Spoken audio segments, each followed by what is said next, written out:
இததான் நான் அடிக்கடி சொல்லுவேன். இத நிறைய நான் மட்டும் இல்ல, நிறைய அனுபவப்பட்ட ஜோசியருங்க, நிறைய அனுபவப்பட்டவங்க சொல்லுவாங்க. ஒரு ஃபேமிலியோட ஆரிஜின் நீங்க பாத்தீங்கன்னா, அங்க என்ன நடந்ததோ அப்படியே திருப்பி நடக்கும். அதுதான் இந்த கல்யாணம் பொண்ணு பார்க்க இப்பெல்லாம் அப்படியே அம்மா அப்பா மட்டும் அப்படியே பிள்ளைங்க மட்டும் அப்படியே ரகசியமா போய் நிச்சயம் பண்ணிட்டு வந்து மேரேஜ் எல்லாத்தையும் கூப்பிடுறாங்க. அந்த காலத்துல வந்து பொண்ணு பார்க்க போனா இவங்களோட மருமகனுங்க சம்மந்தியோட அவங்களோட சம்மந்தியோட எல்லாம் இருக்கணும். அதுல ஒவ்வொருத்தர் மூஞ்ச பார்த்து என்னன்னு தெரிஞ்சுக்குவாங்க. அனுபவப்பட்ட அனுபவசாலிங்க யாராவது ஒருத்தர் அந்த பொண்ணு பார்க்குற விஷயத்துக்கு போயிருப்பாங்க.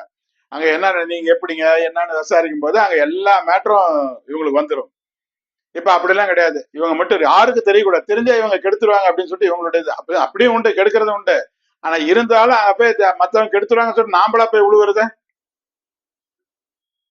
அது அது மட்டும் நியாயமா?